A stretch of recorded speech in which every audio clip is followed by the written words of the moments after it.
Well, welcome to it, guys. Chronicles of Motion and Bikecraft Performance and Steve Saunders and Jeremy Martins. We're going to be talking all the action that happened, the big main action that happened in the Cape Town Cycle Tour 2026 edition. A super exciting race day. But before that, Jeremy, how are you?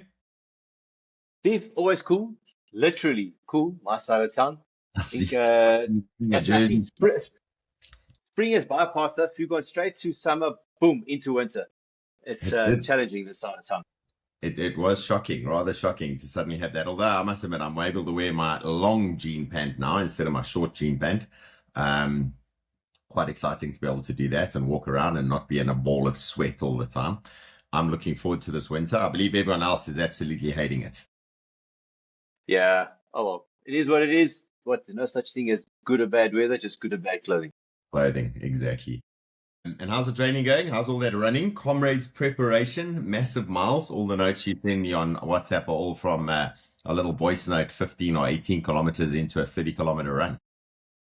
Steve, we are, and to quote Lindsay Perry, the Comrades coach, we are now in Comrades training. Yeah, Yeah. it's between 75 and 85 Ks a week now for this month. Very lacquer, just managing all those little niggles. But yeah, it's good getting into the rhythm of it and having been active again. Yeah, I'm trying to get a little bit more active. Decided to get back into the gym on, I think it was Monday.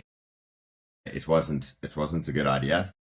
Today's ride, I survived, but I survived by, it looked like I'd been shot in the legs the way I was hobbling around. And yeah, it was a little bit too much for me. I'm not a hardcore athlete though. I'm definitely the fair weather, middle of the What, line, recover lots. how many Ks you get in yesterday? 95 with Oh, Cam, one of my training friends I get to go and ride with on usually a Tuesday or a Wednesday. She'll send me a message depending on when her hair appointment is or what her husband's doing. And then she'll say, hey, we can go riding at 6 a.m. on Tuesday. And I go, legend, let's do it. I was wearing a gilet yesterday, but I was regretting not wearing the arm warmers. It was rather fresh yesterday, but I did get the whole 95, I think 97 kilometers on a Tuesday. that's far. That's far. That's That far. and two coffees at Beat on Bistro. Those got consumed as well. Anyway, Jeremy, let's get on to it. You were actually mentioning to me earlier how cool it is with all the coverage that we're getting on cycling. And Yeah, you rattled yeah. off a few different names. I think I'm going to say, well, the coverage we're going to refer to today from the live stream, which we're going to bring into this conversation shortly, I thought it was pretty brilliant. So there was points where, yeah, you wanted to see something else, but that happens in every single sport. I mean, Tour de France coverage has that. So the guys did an incredible job. And the point we're going to start with, I mean, if it's not one of those iconic scenic moments, it's like, I don't know what is. But yeah, their coverage was good. And then you had a couple of others to mention. Yeah, it's lucky to see that Dave Jenkins down in the Cape with his podcast down there were the active His, hobo. his They seem content. to be doing a lot. Yeah. Very, very good stuff. Like I said to you before you came on, I think with what's happening now, there's probably more coverage about cycling, road cycling, and mountain biking. The races, the detail that we go into, and the personalities and the people.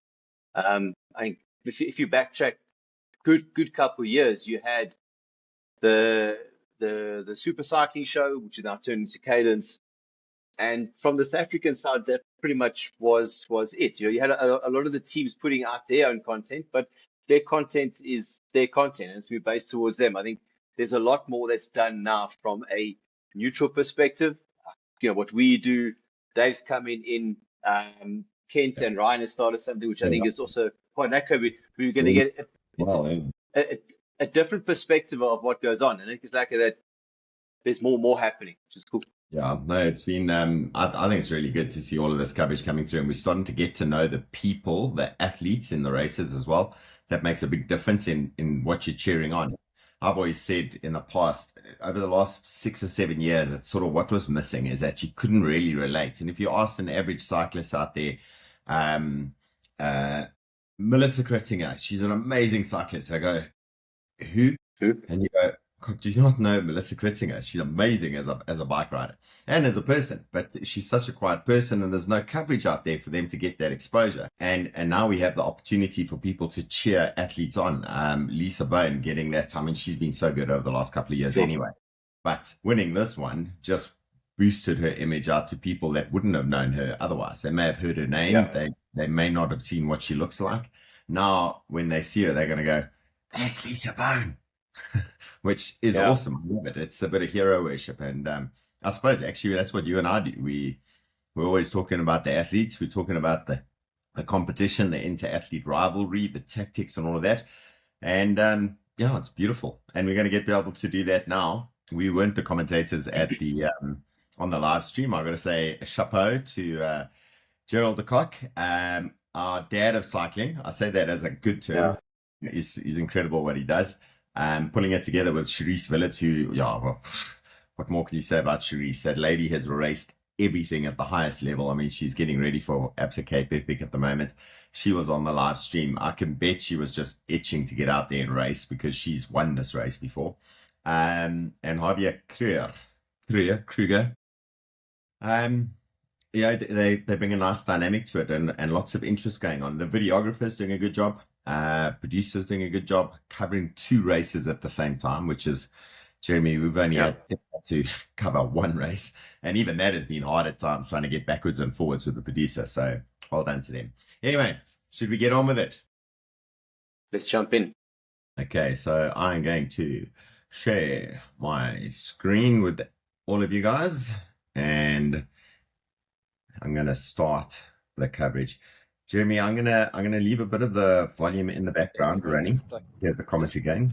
So Candice, you can see this point. I mean, this is a funny point of the race. Halfway and putting on the pressure. That really is at that point there. That's where you're going to start Chappies problem.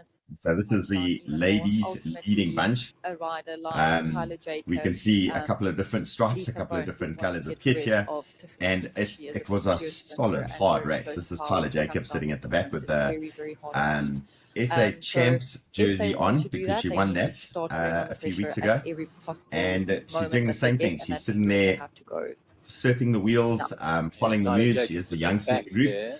And on the other side, we then got the breakaway in the men's race that had been away for a while. So, Jeremy, why don't you give us a little bit of a rundown of what had been happening? I'm going to say we leave the ladies' race for now. We're going to watch that coverage. It's going to cross over to the men's race. We got 3 in the breakaway. There have been multiple attacks throughout the day. This one was the one that stuck. I believe originally 6 riders. As the riders went onto the blue route, the racing men, there was a group of 6 that eventually got away. You had Daniel Loubser. I thought about it on Sunday. He's like the Jackie Durand of cycling in South Africa. Always in the break, always driving, always looking for something. Another brilliant performance. Fortunately, the break didn't stick. One day he will get into it, and this break will stick. Had one for sure. Previous winner of this race. He's won pretty much everything in South Africa. Needs no more introduction. Then there was Wynand Hofmeyer representing Team Assert Cycling. Yeah, he was there pleasing the move for his team leader, Tyler. Then there was Carl Bontes, I believe he got into the break, and then also, unfortunately for him, he had a bit of mechanical, so he had to stop, get out the break. Then there was JP Lloyd. JP Lloyd's just a dangerous rider. He's been dominating over the last year or so at the Killarney. Very fast man. He's won a couple of big races in South Africa over the years. Then there was also Keenan Ruitt from Team Cycle Collective. He was there policing the move. Then Nia Smith-Vinkel, JP and Keenan, they lost contact with the main split. Coming into Ocean View, had one for Sheer. He picked up mechanical, dropped his chain, and then he had to stop and get the chain back on his bike. Then he was out of it. And then the trio leading there is 1 minute 10 point. You can see isn't that far, those 2 riders are too big. So that's I'm going to go forward on the coverage just now to catch up to your commentary. I just want to show on the left side of the screen is the elite woman, and it was, I believe, a fair amount of the pacing being done up there was Candice Lill pushing hard and trying to cause some damage. Candice amazing The rider. summit She's got that of ability to race Chappies elbow Peak to on elbow. the She women's needs race, everything to 78 be kilometres. They like started psychotically in difficult Fishook, to and we're ride, getting and then down she towards Steve, shines. the Steve, business end of this race Steve, now. can you just Chappies turn Peak, that Gerald first down there? I'm battling of to the hear two anything else over above what challenges Dad's saying. towards Now is it better? Sounds off completely. Yeah, sounds like completely. I could hardly hear. Dad was in shock there.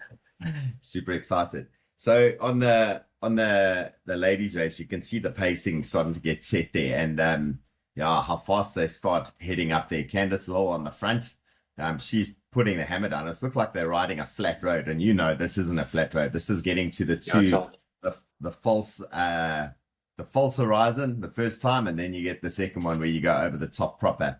Kate Courtney sitting in second place. You can see the shattering happening at the moment. Yeah. Tyler Jacobs having to close the gap. Lucy Young. I was really surprised to see. I was really surprised to see Vera in this position at this climb, because I mean she's always in the front of the race, and for her to be under a bit of pressure there, I was a bit surprised to see that.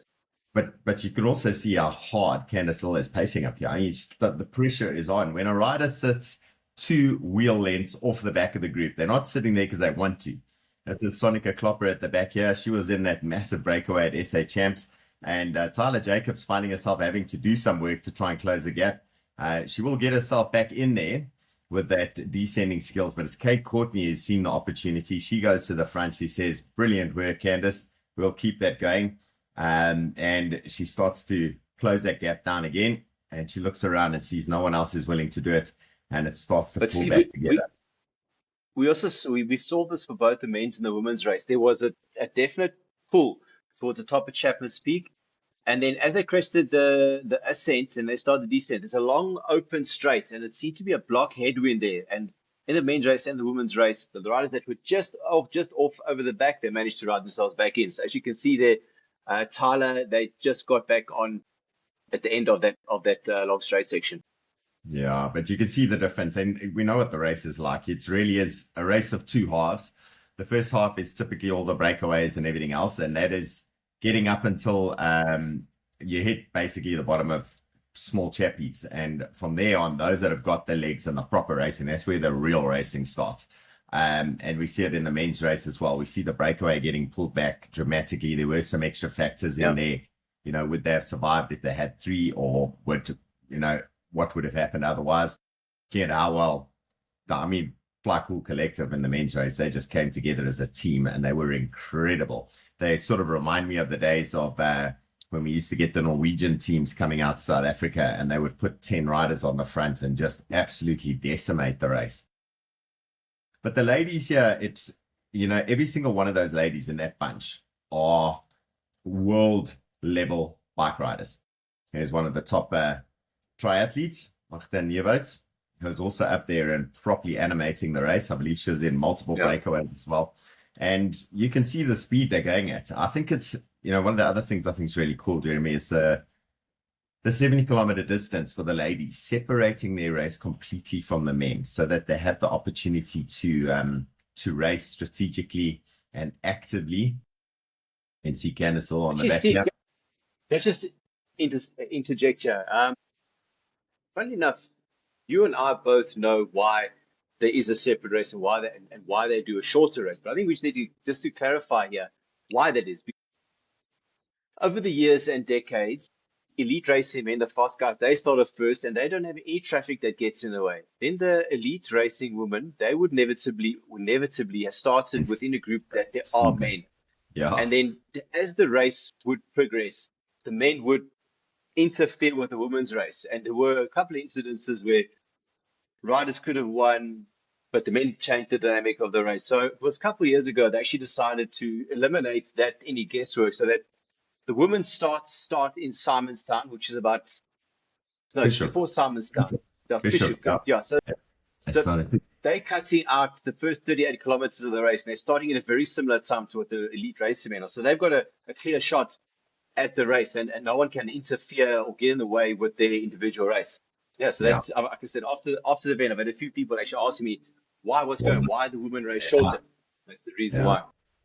Yeah, so I'm just going back to this live stream, how cool it is for us to be able to see this. I mean, they've got the total times running for both of the races, 1:28 for the women at this point, 1:33 for the men.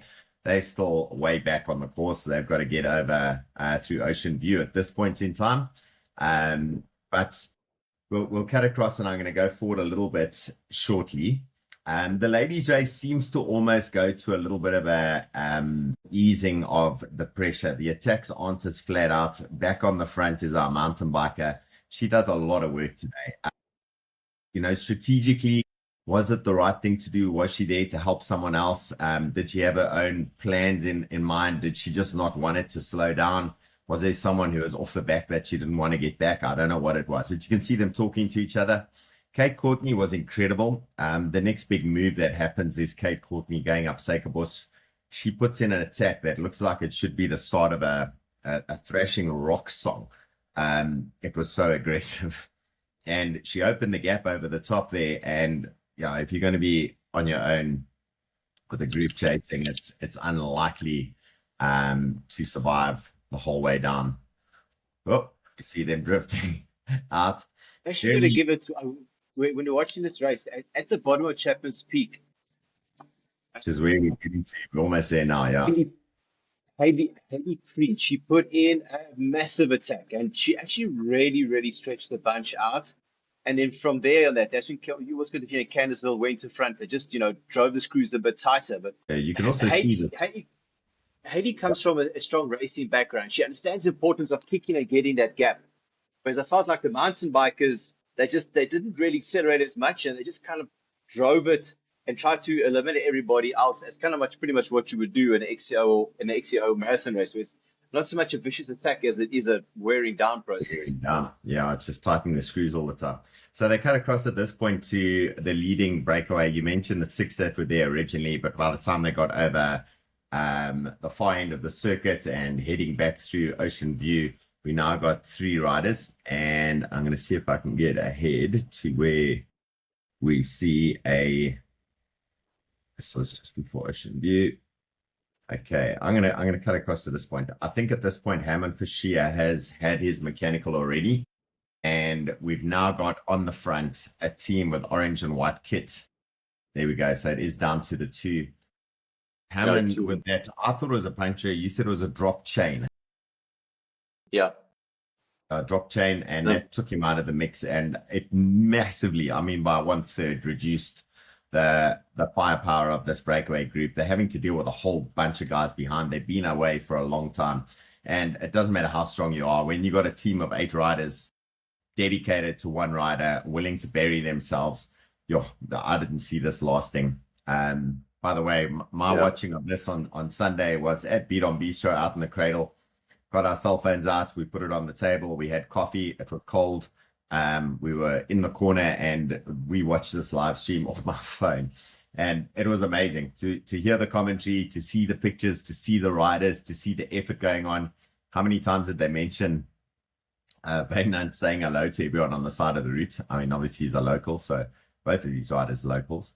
But yeah, it's amazing to see. So this is the point where the team tactics start to play in, and we see this in the big European races where there's massively paid individuals whose jobs it is just to keep the bunches under control. Some of those domestiques are paid proper money because they'll do a solid job. And we're going to see this team of Fly Cool Collective shortly on the front doing the work that they do. Let's cut across to this point. Look at that. What a shot. They're coming up to the turn now. So this is Norduk, and there's a shopping center on the left-hand side. They're going to be taking. You could see going into the race, the guys, they had their own plan, and they pretty much stuck to it. That break went away. Keenan was in it, but all the visuals and images that I got to saw, the feedback that I got, they kept their cool heads. They rode within themselves. The break never got more than 90 seconds, so it was never too much of a threat. And with the break going up the road like this, it kind of almost neutralizes the race in the back, because there's no real big accelerations or big dangerous points. The big dangerous points where accelerations going to come is going to be on Chappies Peak, but up to that section, you've got like I say it's easy in the group, and easy in the sense It's that there's no real acceleration. Like, look at them yeah, here; they took control. yeah. They were riding for a big lead out This for the bottom of this Chappies Peak, youngster, and everyone this that was there, they had their job and they did it. uh, Mr. Nieuwoudt on the front there. I mean, he's been incredible as well. He's capable of winning races on his own. Keenan Rudd behind him. Keenan's a little bit on his limit, but they're an amazing team. They've got a cool vibe, a good energy. They're willing to work hard, and they got the confidence with it as well. Because, like you said, it's deceptively, and it's a hard race. It's a fun race. You can see the picture now on the left hand side. This is where Kate Courtney's made her attack. They actually, social media put out the real attack when she went, and she caused chaos with that attack. She goes over the top here of Suikerbossie. But going back to Fly Cool Collective, it was, they were properly committed with this confidence and game plan that they had in mind. They knew they could let that little breakaway up the road. They knew that it was going to be a problem when it hit the big climbs, and they had the legs and they had the firepower. And when you see, by the time Kent Main gets on, the main train takes over, that's where that bunch got really shattered. Back across to Kate Courtney, she was amazing in this race. And I was thinking she was going to be the winner. I was hoping it would be a South African that would see some recognition from it in the local scene, because an international rider isn't really going to get massive exposure from this. I mean, it's our world champs. But for the Europeans and the Americans, is it, that important to them?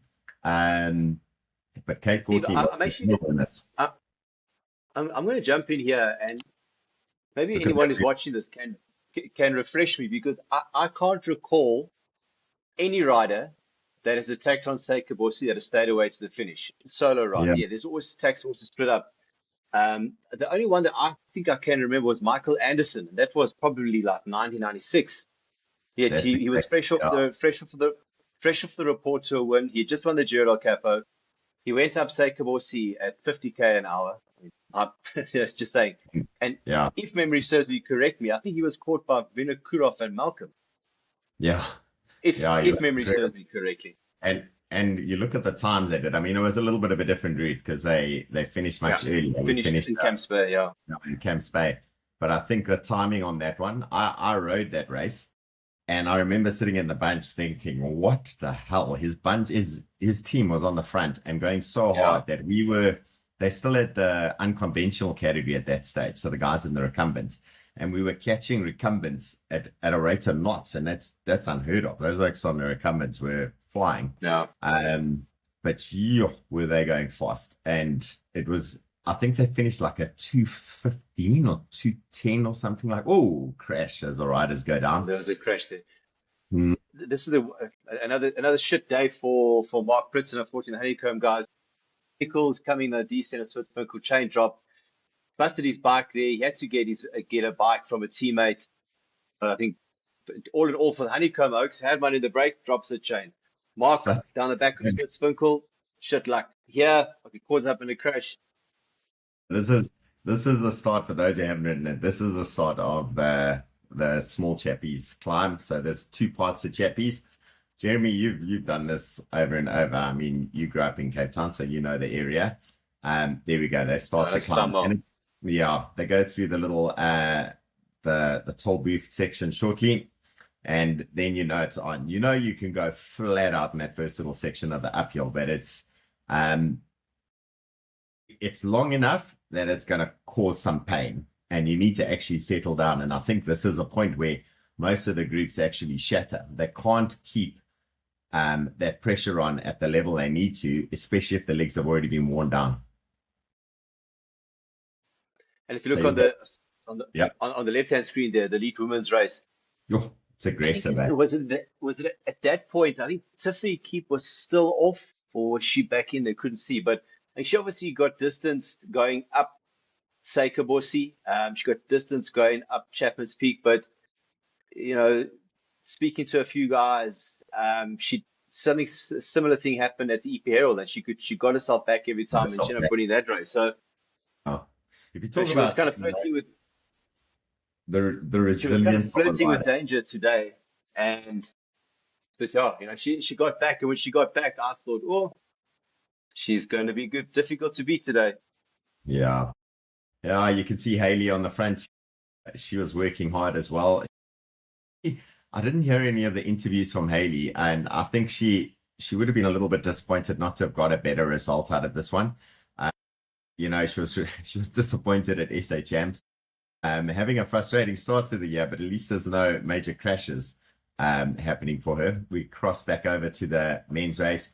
Fernand Hofmeyer on the front. Fernand and the ASEP team spending a good couple of weeks last year in Europe racing. Fernand's first time I got to mention his name, by the way, was at one of the Woolies triathlons. Called him up for a win, so he can run and swim as well. A phenomenal youngster. Well, youngster, he's actually more senior than most of the youngsters nowadays. Dan Lobster as well. Jared Hay, they had a 40-second gap at that point at the bottom. I mean, you could tell a 40 second, you need about, but yeah, what would you think? Maybe 2 minutes at the bottom of that climb to be able to get over the climb? If you wanted to stay away of a Suikerbossie, you need at least 3 minutes at the bottom of Suikerbossie. Sorry, the 3 minutes at the bottom of Chappies Peak, if you want to make it over the top of Suikerbossie, because like I said earlier, when the break goes, they will run to get their time gap, and then in the main group it's easy because inevitably a team will control, and it's not too surgy. You can sit in the group and recover, and then you must know that when you get to Little Chappies Peak and Big Chappies Peak, then it's time to unleash. And we're going to see how it works just here. Even I mean, you can attest to this from your experience of racing over the years. To sit in the bunch is, if you're fit, obviously you got to be a good rider to be able to do this, but you can sit the wheel and get the slipstream going up that climb, particularly the bottom end. So guys are going to take the right hand turn shortly, and then they're going to see Chappies ahead of them proper. And at that point, it's still fast moving. Those two are probably doing a good 48 k's an hour. Plus. Yeah, well, they finished their Daniel quickly. Yeah, they're going to go around the corner, depending on the wind conditions at that moment. And there's the bunch. And in the bunch, the guys are sitting wheels. They're getting pulled along to that point. So they're going to be fresh. Those legs, when I say fresh, they've been working hard the whole time. But we're going to see this big difference come out. And the amazing thing for me, and I'm going to say to everyone watching this, watch how Ryan Gibbons handles himself. His confidence levels, I thought he was being cocky. He proved me wrong. This is a point where the guys are going to take the right bend, and it then opens up, and ahead of them is the climb proper. So this isn't an ideal point. Look at that scenery. Is that not the most incredible scenery ever? Yeah. Beautiful. Yeah, there's Chappies in the distance. You can see it going up the side of the hill, and it's the gradient on there. Like I say, for those top guys, it's not that steep. It's steep. It's going to hurt, but Dan Lopes is now hitting a little bit of the gradient. They start going under the overhang areas, and you see him get out the saddle. That's the point. Bunch is hunting them down. That bunch is strung out a little bit. Already 1 or 2 riders had been dropped on little Chappies. And the crashes and things like that had happened also caused a little bit of chaos. Yeah, it's probably another good thing that Fly Cool Collective did was go to the front, take charge. It did 2 things. 1, they took charge of the race, and 2, it took them out of the bunch. Can you imagine if safe and control? Yeah. Yep. You got no bike, you got no guys next to you, no guys chopping your wheels. It's just you and your team in a straight line. So it's nice and controlled. Yeah, there goes Fernand Hofmeyer. He decides he's going to keep on trying. So Big Blade, he's hammering it up there. I think he's a proper class rider, this guy. He changes it to the small blade now, and you can tell, Jeremy, it's getting steep at this point. You can't hold the pace. Kent Main, when you see him just now, there's Kent waiting to go. Warren Mormon pulling on the front. You can see they're using this as like Warren. This is the lead out for him. Yeah, look how quickly they've closed that gap. I mean, Kent is, it gives me goosebumps when I watch this because he's an incredible teammate. He's a man who could have ridden this thing. If he had gone in the breakaway, he probably would have been the engine to be able to keep that breakaway to the finish line type of thing. Feyenoord doing an incredible ride, but he's just he's not going to have it. It's just, there's no chance that you're going to be able to be that strong on your own in the wind when you've got a team like Fly Cool Collective there. All right, You can 77 guys. You can see at that moment, Bernard looked back. I think he's keeping on going here because he's trying to get as close as possible to the top of the climb in the Yeah. group, so that when he crests the top, he's still within that front elite racing split, and he can still play a part to help his team leader for the day, Tyler Langes. You know, a guy like Dan Lobsher, he was all in the break.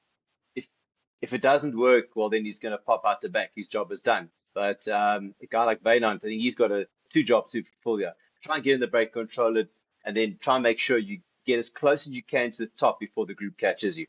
Yeah.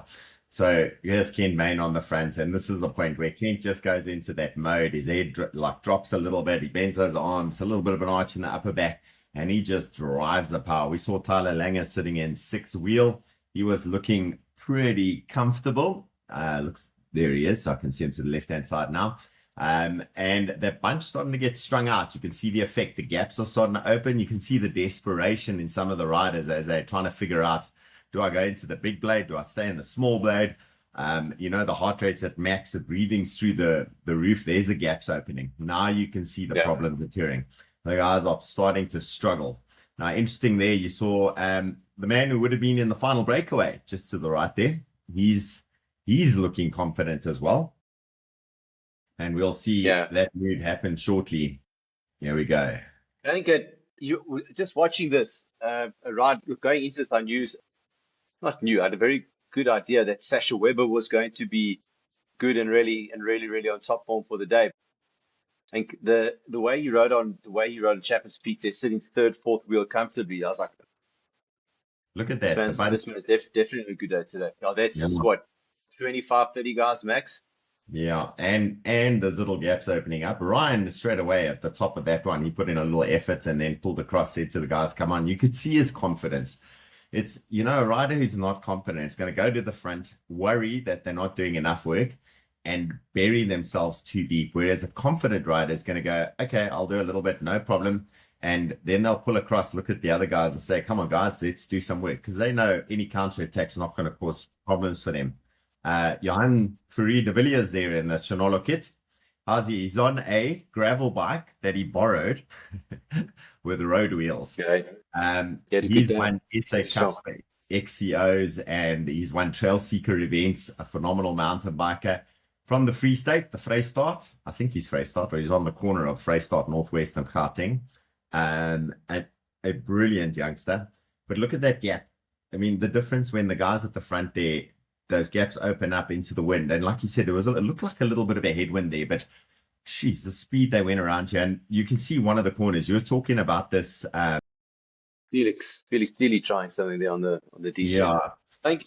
I think it's now the on the corner and he has to hop onto the pavement because he just overcooks it. He just goes into it too fast.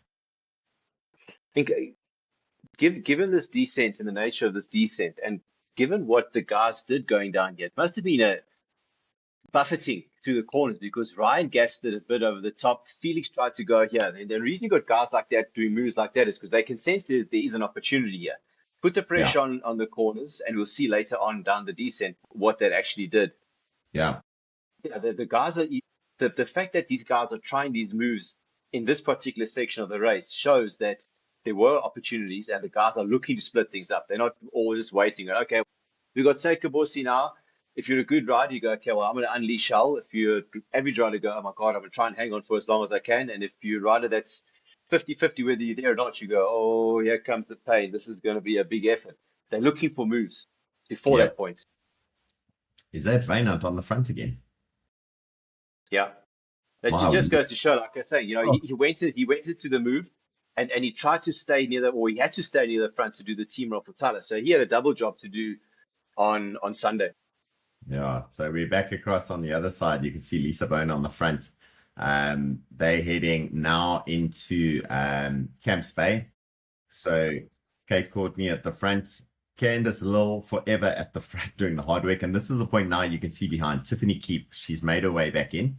So you can see her there and she's shouting at the other ladies. So I assume she's trying to make sure everyone encouraging. that's encouraging. It's rather use that word. Makes it sound so a little bit more polished. There we go. She goes to the front, says, "Come on, ladies." And Tennille Otto on her wheel. Another danger lady. I was expecting a little bit more from the Chinolo ladies. No, they had three in the break. They had Tennille, they had sorry, I got to jump. And then Sonic Klopper. Yeah. Here's Ryan gassing it. Ryan gassing it. And look at the guys trying to get on his wheel. The speed they go around these corners. Yo. I know just me on my own trying to go around those corners at some sort of speed. It scares the living daylights out of me, and my speed is nowhere near their speed. But you can see the drifting occurring. Oh, this is the point now where, was it? No, next one. It's a right-hand turn. I think just going back to what I said earlier, like Felix tried it, Ryan tried it. So it must have been an opportunistic moment, or opportunities presented themselves on that descent, because the wind can blow on those corners and it can get very tricky. And if you just get over the top and you go, okay, sure, yes, I'm glad I made it, and you kind of switch off, you can lose contact on the descent, which is what you don't want to be. You don't want to lose contact with the descent, because that means shit. You have to chase on the flat roads and hard bay. And you start Suikerbossie already here. You don't want to be there. Yeah. So I think it's good what these guys are doing. Johan Ferry de Villiers in the Chinolo kit on his borrowed bike. It's the next turn. The next one it is. This one, yeah. They drift. Watch. Drift. There we go. Onto the pavement. How's those bike skills? Goes, okay, I'm all right. They all look at each other and say, okay, Mano, let's calm down a little bit. Let's not die. And they're going to start that last little drop down past it's the Hot Bay Hotel, isn't it? Yeah. Steve, was it the 96 or the 95? It was called the August then. Jacques Foulard. He came a little bit too hot in one of the corners in the bottom, and he had a bit of a lie down. It was wet that day. Was that, he was riding for Minolta then, wasn't he? Yeah. Yes, Steve, we're giving our ages away. Yeah, we're talking about the 1996 August. Jeez, like that was, 30 years ago? Listen, wow. Jeremy, there's a lot of these riders in that bunch you're looking at who have birthdays starting with the 2000s. In fact, a lot of them would be 2000 and something. So, you're talking ancient days. Here we go, the last little bit down. They're going to go past that. Look at the speed they're going at. Section, It is dramatic. And look at the scenery. I mean, if there's ever an event that's going to show off South Africa, not that Cape Town, South Africa, but wow, there they go past the hotel. And there's a couple of little manhole covers and things like that. There's an amazing gym in that center on the left. They've just gone past, which has scenery. Now, in the gyms I go to, the scenery is like a picture on the wall of a beach or something like that. That gym just has windows looking out on the beach of Hot Bay. So here we go. This is the front bunch, and see this group's trying to close back in. Ryan and the team from Fly Cool Collective bring things back under control. There is a little attack that's going to happen, and I think this move is about to go now. No, it's once they take this left turn, the counter move happens. Yeah. If there was a man of the match between Ken Main and Wynand Hofmeyer, I think because Ryan took the win, then maybe it's going to go to the Fly Cool team. But you can see the game plans going on. Ryan and Kent having a chat to each other. Here goes the first of the moves. That's Sasha Weber. Yeah, you called it earlier, and he has been super strong and super aggressive as well. Look at the speed he manages here. He's obviously been looking after himself. He's had a game plan in mind. I assume it's a game plan that he wanted to pull off. For me, strategically, is it a good idea to go up the road here? Maybe he's a little bit worried about what the pressure is going to be like going up Suikerbossie. He just wanted to get ahead so that when that pressure hits, he's going to be ahead. He can just join the group. He doesn't get blown off the back, but he's so strong. Another way to look at it is maybe he read the race, knowing full well that on the climb, the pressure was really on. On the descent, the pressure was on. And then, maybe if you put in an attack, an area like that where it's, oaks are relaxing, you can open up a big gap because the guys are going to sit up and not really commit to it. And that's exactly what happened there. He put in a big effort, and then there was no real cohesion or commitment to close it at that point. Look at that gap. That's massive. 20 seconds quickly. Oh, yeah. And then if you're a strong rider and you know you're in good form, if you start Suikerbossie with the 30-second gap, I know you can go up there quickly. The guys will catch you near the top, and the guys that will catch you are those are going to be the ones that are going to go into the break that have come across to you. So you've got the strong riders anyway. Yeah. It's just a different way of getting into the break. Maybe a little bit of a harder way.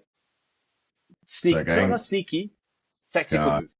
Tactical, yeah, it could be. But you can see now hits a big climb and his legs are going to be a bit spent from that big attack. Talking about big attacks, Sonica Klopper on the front of the elite women's race. And there's our photographers capturing their shots. She's decided she's going to do the job for the team. And, gears have gone. She slaps her bike. Something's happened there. Tiffany Keep, all calm and collected. She knows she just needs to sit the wheel. She's not going to go to the front and get exposed. She was the first to respond there. Past winner as well. I'm a little bit surprised. You would have anticipated another move from the Tonello ladies to try and go straight after that, because they don't have a sprinter there that's going to win. Well, that's what my thoughts on this. Would see a Lucy riding off. Play your cards. So, no, Lucy wasn't in that front split. She didn't make it. No, and that was a problem, I think, for them. They got Tennille in there. Tennille, good sprinter on her day. And this is a job now for Sonica. Yeah, but again, it's easy for us to sit here. You should have done this, and I would have done that. But when you're the one sitting on the saddle and your heart rate's beating into your throat, it's a very, very different perspective. And the finish line is getting closer and closer, and it's getting more and more desperate as well. I mean, this point of the race, you're looking up the road to see where that firstly the traffic light is, 3 Anchor Bay, and then it's a sweeping left-hander. So it takes a slight right and then sweeping left-hander. And Sonica is powering along at this point. I mean, she pulled that bunch along nicely. Like I said, it's a bit like SA Champs. They didn't get the result for the amount of work and participation in the race. Kate Courtney got the result for the amount of work she did. I was really worried that she was going to win overall. I say worried, but Steve, whenever you see a rider at a pro race with a Red Bull helmet, then you must know this isn't a wannabe play. This is the real deal. So this is the slight right-hander, and there's Lisa Bone. She took up the perfect position in the sprint. It's going to be that sweeping left-hander ahead of them. There you can see it ahead. And if you're going to do a sprint, well, the inside line is probably going to be the best line to take. You don't want to do the long way around. Yeah, the riders like taking flyers around the outside. Look at that. It's a long way around. Tennille Otto on the far right-hand side. Lisa jumps across. She gets onto the wheel. You're going to see her take the dive to the left-hand side shortly. And here we go. Tiffany goes there, but she goes, check. She didn't have the gas. She jumped straight back into the wheels. And Lisa goes on the left-hand side of the road. Yeah, the wrong way to go.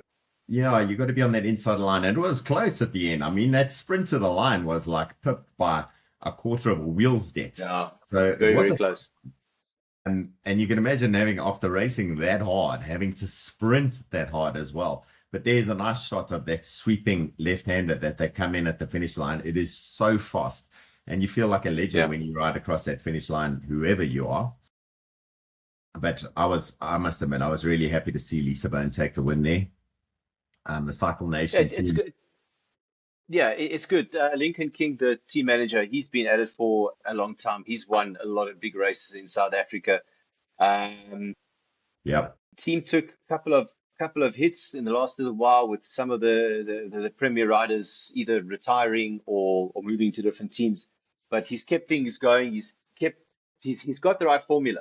And he's found to go to race team as well. He's found like Marzan Mellets is an amazing find. I mean, she's been incredible. Super strong rider. So back across to Sasha Webb. I mean, look at that gap. That gap is big. That's 30 seconds plus. If you look in the background, that motorbike is probably right next to the front riders. Yeah, there we go. Lisa Bone, super happy with herself, but taking the win. I'm sure she's still thinking that I really just do that. Oh my word! And she's such a pleasant young lady as well. She's always friendly to everybody. Yeah. And like I was saying, very good advert for the sport. yeah, I was saying this about her with, the results didn't come out for them in the early part of the season. But when she was coming into the sprint, so there was a breakaway rider. I mean, I'll talk now for the fast one. Sonica Klopper took it with a lone attack. Here's Kate Courtney and Haley Green on that. Tamil Otto next to her. But the power she had in a sprint. And when someone's sprinting well, you can just see it. Like the ability, the connection to the bike is seamless. And that's how Lisa's been looking. And it worked out this time for her. How incredible. I'm just going to say this ride here from Sasha. There's Callum Orniston. Look at that effort there he's putting in. And Callum, he caused that split. Yeah. Yeah, he put definitely. out there. Yeah, when he put the pressure on, decided, okay, boys, time to go. There was no one that could go with him. Yeah. No, he was incredible. If that was an uphill finish to, I don't know, go up Signal Hill or something, I think you may have seen Callum Orniston taking the win.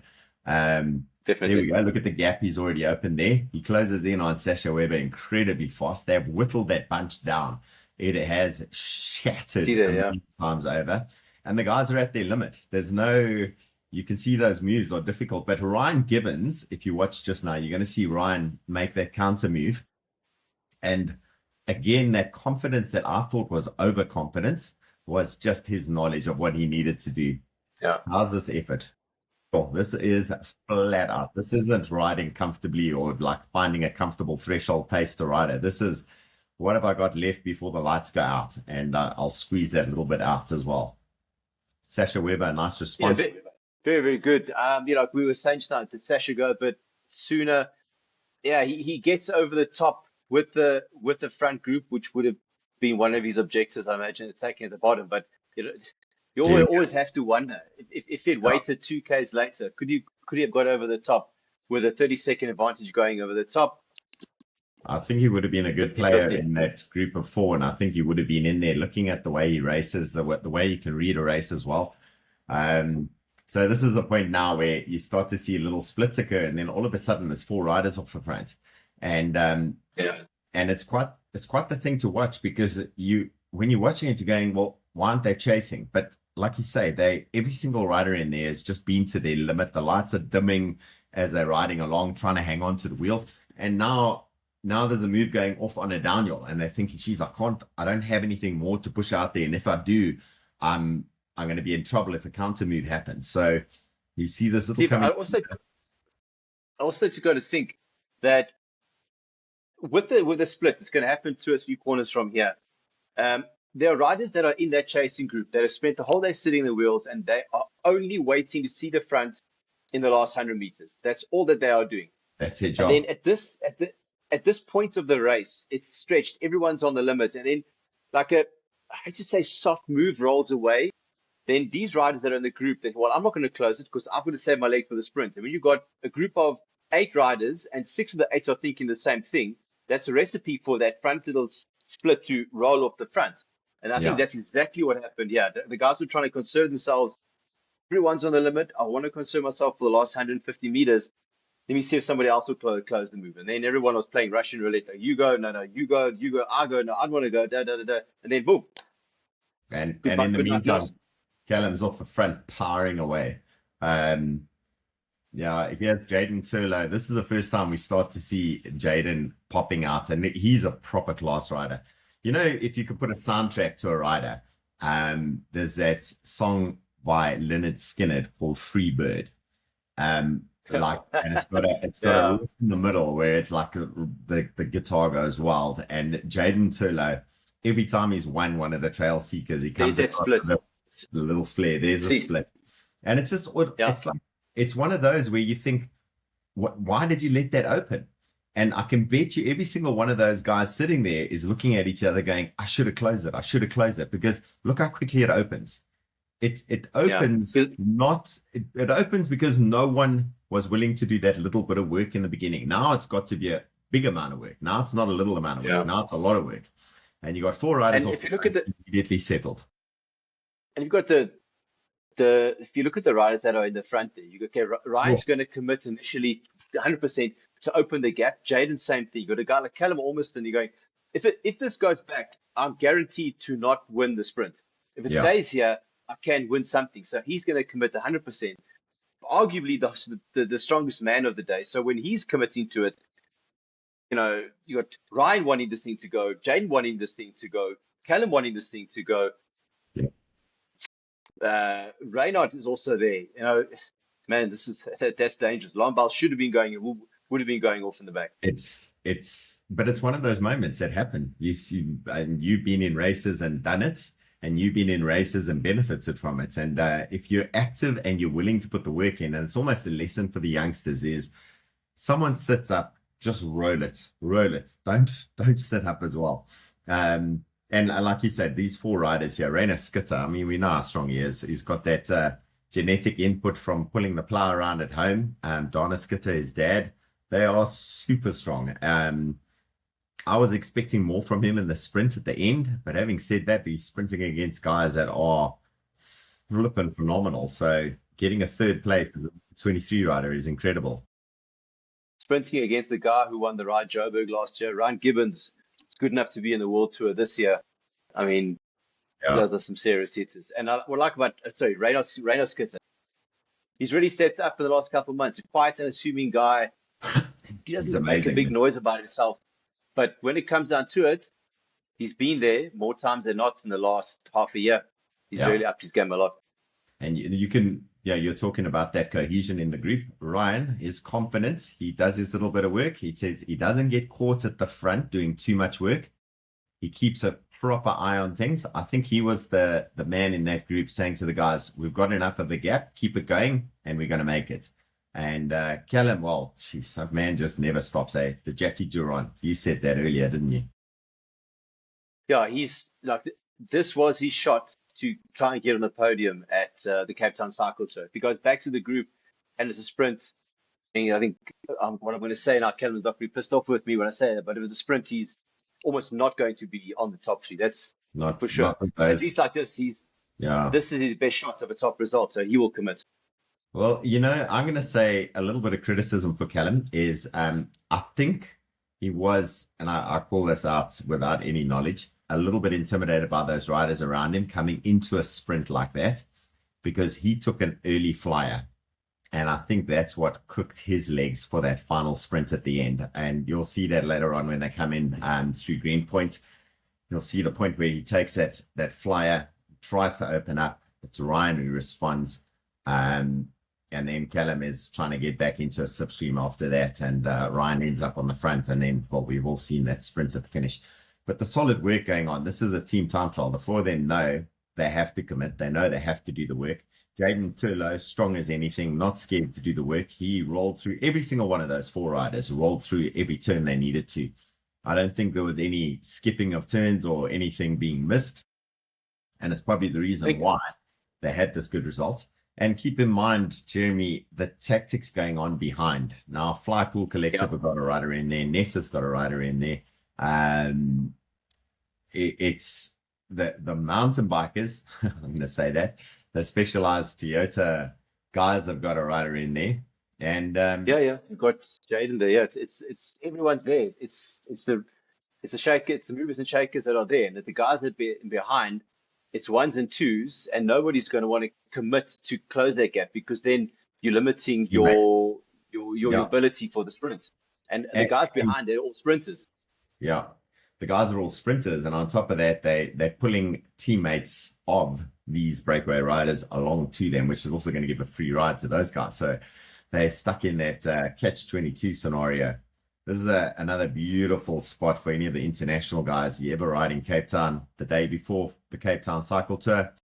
The traditional riders go from Sea Point out to Llandudno and back, maybe to Hart Bay if you feel like a little bit of a longer ride. And this will be, well, they're coming back now, but you would head out in that direction with the sea on your right-hand side. It is stunning. Rainer Skitter on the front at the moment. Like we said, how good is that guy? The SA Criterium champion. Jaden Turlo now comes through, the blue and red top. It's almost his bike. I want to talk about, I'll often talk about Jaden Turlo when it comes to these the big one-day races. he's probably going to be one of the most consistent riders when it comes to getting on the podiums at these big ones. I'm sure the ride job in the Cape Town Cycle Tour. Yeah. Whenever he enters, he is always a protagonist. He is always at and or near the front. He's not the kind of guy that enters a race and then he finishes 10 minutes down. For whatever reason, he gives an excuse. He's a goer. He's always in the front. Bloody good rider. So you see here some more of the moves, the efforts to try and close it. Look how close it gets at this point. I mean, it looks like it. I thought at this point that they were, when I was watching the live stream, I'm going, oh, that's it, it's done. So Steve, I just want to jump in here. If you look at this point, I was looking back and going, it's close. I don't know. And then he jumps across Jaden, and Jaden is under pressure. See how he kicks a gap into him? Yeah. Now, I'm not quite sure. I must speak to Ryan about this and see if he will give the honest answer. Did he intentionally do that to try and shake Jaden off and get a feel of how he really is? Or was he genuinely indecisive? And then just in that moment, he committed and said, you know what? I'm going to the front. Whatever happens, happens. And in that process, look how far Jaden was off there. And Jaden was out. That bunch was almost back together. Sasha Yeah, Weber, I think it was Sasha Close. Weber again there. It's incredible. Look at it. Very, It's, very close. And it's all of about And you can 150 see how- meters there. And you can see that in that 500-meter bubble, that was where Nerves of Steel came in. You got Rayno and Callum on the front pulling because they know this is their shot. Ryan and Jaden are playing games. I say it's playing games. Sasha Weber behind is chasing, knowing he's got to get back. And, it's from the outside, it just looks like a bike race and guys are getting dropped and pulling back. But what's really going on there, that was crunch moment of the race. And the ASAP guys behind, the RH77 guys behind, are both desperate to close this gap. They wanted to close down. They wanted to come back together. Tyler Lange did a massive amount of work. When you watch back on the little sections, you'll see how many times he's on the front trying to close a gap, trying to do a little bit of work, to keep the pacing going, which is unusual. He's a man who knows how to hide, but he's watching the race up the road, and that's his race disappearing. This is the point now where the gap's set properly. Look who's on the front still. Look who's pulling still. This is where the old Argus used to finish up this drag. So this is the hard part. And Callum's been pulling pretty much all the way from Cafe Caprice on Camps Bay. And he's still going hard here. He's still opening that gap. So this was his shot. He had to do this if he wanted to do, or he's trying to play for the win. This is his moment. Yeah, he was phenomenal on the day. And like I said, I think it was a little bit of a lacking of confidence in his sprint going into that. He wanted to try the early flyer. When I say the early flyer, like 500 meters out. And maybe he would have had the legs, you don't know. I watched that sprint at stage 2, Tirreno Adriatico, and those 3 breakaway riders hammering it up the last hill, and it looked like it was going to be a clear win. And then suddenly it came back together. Then there's 2, and then Isaac Del Toro comes back into the mix as well. And by the line, sure, it was all of them next to each other. And this race was hard for these riders. I mean, this was not an easy ride. Steve, Properly attacking each other. There's a gap between. I mean, this is nothing. Yeah. This is nothing. That second little group of 3 is under 17, so we can ignore that. Just behind the motorbike is the chase group of the elite men's race, and they're going to sweep past those under 17s at the moment, or maybe it's some of the ladies from earlier. But I think gap is opening now. From a strategic point of view, this part of the race, the road is very twisty, turny. So between Camps Bay and the Clifton houses here, it's that K and a half, 2K. It's open. You can see the break in front of you. Now it's left, right, left, right, left, right. They're saying out of sight, out of mind. You can have 10 seconds, but the chasing group can't see you. That takes the steam out of the chase. And it's also usually quite protected as well. So you don't have that exposure to the wind anymore. And if you're willing to do the work, you're going to get the reward. You're going to get the speed. Jaden back on the front doing his bit there. You look at the cadence of every single one of these riders, the body position. There wasn't any point where they could sit up on the bars and look around and have a breather, maybe suck on a water bottle or something. Everything is committed to this one. And the gap now is opening proper. They settled down nicely. I mean, how's this background? Isn't this where you got a house as well, this area? Me? Oof. I wish. Steve, I just think I just sort of jump in here, like with Callum in that situation that he's in. You know, if at this point he hadn't got away to get the win by himself, he should have maybe looked around and thought, okay, well, of these three riders here, who do I think I've got a better chance at beating? Yeah. Ryan, don't know. Jaden, don't know. But Reino Skitter, maybe he can beat him. You know, in that situation, I think it's best to follow the rider that you're pretty confident you can beat and let the other guys go, because if it's a sprint, they're going to beat you anyway if you're racing for a podium. If Callum didn't work as hard as he did, would this group have stayed away? Absolutely not. He secured himself that fourth place. And I mean, he's been going hell for leather since about halfway up Suikerbossie. And when I say hell for leather, like a fair chunk of that was him on his own. Yeah. And any playing games, he just ignored it. He went back to the front and he kept the pressure on the pedals. By the way, they're going to go past a road here called Saunders Road. They've just passed it. So take the right turn. So Saunders Road is really cool. That's not mine, though, unfortunately. Unfortunately. Yeah, unfortunately. Yeah, the guys take that left turn, then the right turn onto the beach road again, and they're into Sea Point now. They past the pools. Yeah. Past the pools. And this is where you start to see how big that gap actually got. The cohesion in the chase group, they're obviously putting in little attacks. They're trying to do something, but nothing's sticking, nothing's working. It's not bringing it together. Not in the same way. Like Callum, there he is on the front again. He is. Yeah. I hope Ryan went to him afterwards and said, thank you for bringing me to the sprint, because it's like he replaced Kent for a while with the amount of work he's done at the front there. He didn't, you hardly see, I was just about to say, you hardly see him flicking elbows. He just sits there and does the work. Ryan was quite clever. He would do sections of work. He would keep things rolling, but never expose himself for too long.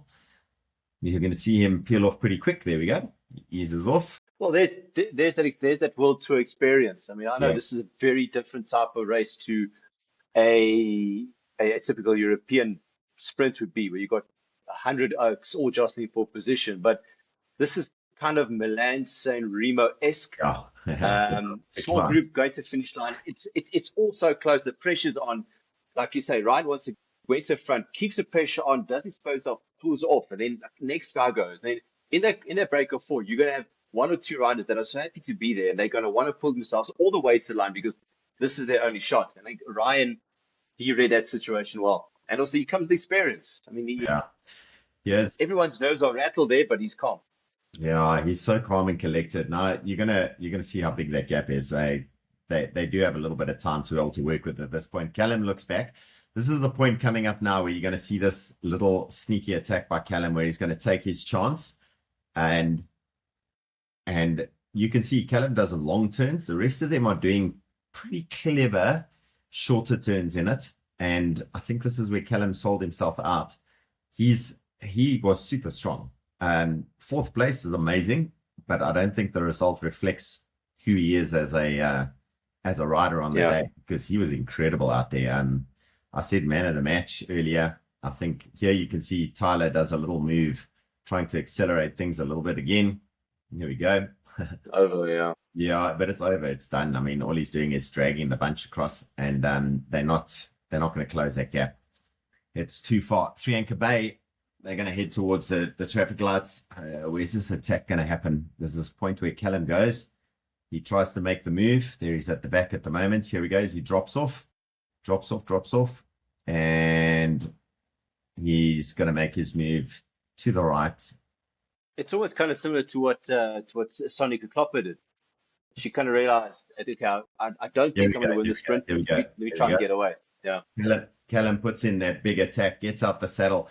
But the man who could respond, the man with the power, the man with the kick, Ryan Gibbons, no problem onto the wheel. The other two actually struggling a little bit to keep up the pacing there. But I think that was Callum took the kick out of his own legs at that point. Now they're onto the sweeping right-hander, and then they're at about 300 meters to go now.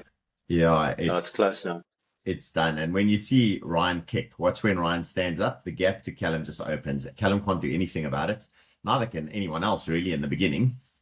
But it causes chaos for Jaden Turlow, because if Jaden was up on Ryan's wheel, what would that result have looked like? Here we go. The kick happens. And Jeremy, you know what that's like when you got a sprinter who can kick like that. It's massive, that gap. But Jaden You're not has going to got catch. some proper power. He put in a big gear. It took a while to get it rolling. Ryan looks back, a little bit cheeky again, says, yes, I've done it. And whoop, right next to him, Jaden Turlo. Reino Skitter getting third and Callum Orniston, unfortunate fourth place. They did do a podium of 5 riders in the photographs at the end, which was really nice. So he did get that acknowledgement for a phenomenal performance. And there are some more of our ladies coming in.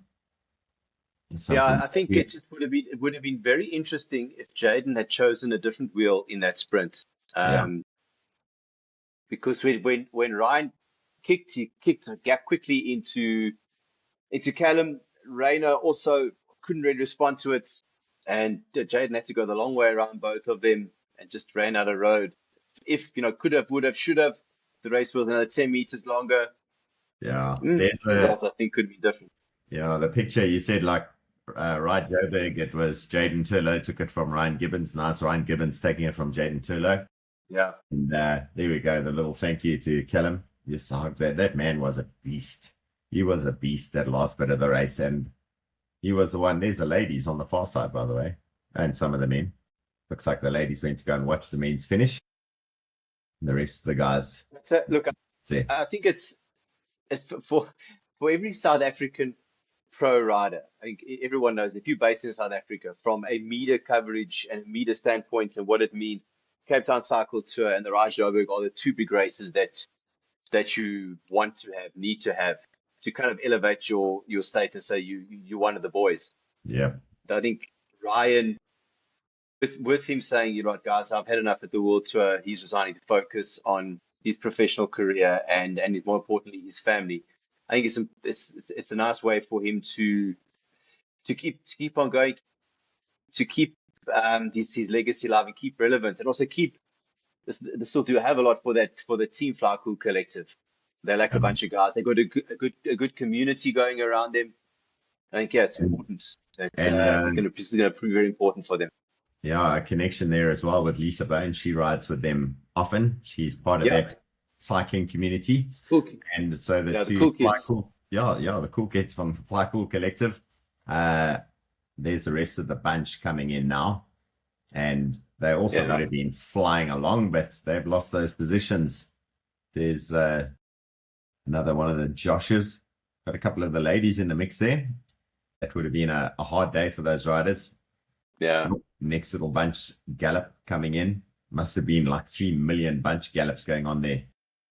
Is that Johan Trotsky? But he was like 3 or 4 wheels back on that one. Yeah, anyway, Jeremy, that was absolutely amazing. What a cool day. Another amazing race, another phenomenal showing from the South African riders. And I was quite excited to see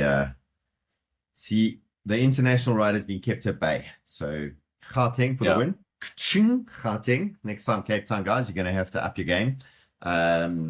Maybe the Gauteng guys for the win. And you, I saw you picked this up on Facebook. You posted it. Road riders for the win.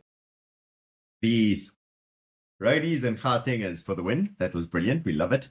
But I'm sure they're going to come back, both of them, a little bit more angry next time around. Here's I'm watching the coverage on my other screen here. You guys can't see it. But worth watching that live stream again, guys. If you got some time, sit back, grab a beer, get some of your mates and go and watch that live stream again. When you watch that sprint from overhead, it is so close at the end. But what a brilliant day. So a little high five to you, Jeremy. Once again, thank you for all the insights from your side, to all the riders out there that completed the Cape Town Cycle Tour. Jeremy's going to come and race it next year. Jeremy, I think we should go do it. What do you think? We'll do a little live stream from the bicycle. Fun. Cover it that way. We'll see. To Charisse, to Gerald, and Javier, well done on the commentary. To Dave Jenkins and his show, guys, go and watch what he does. It's some cool stuff he's doing. He's interviewing some great riders. And then finally to Kent and Ryan on their new podcast. That's also looking really good. We always say our skill set is in the content, not in the production. And And we're going to carry on doing that. Theirs is in production, that's for sure. It's looking phenomenal. And they're very good. So that's it from me. Jeremy, anything else you want to say? No, I think we're good. Okay, that's it. Well done Book to our up end of winners. the week. Yeah, Lisa Bone and Ryan Gibbons taking it. Brilliant one. Chat later, guys. Cheers, Alex. Bye.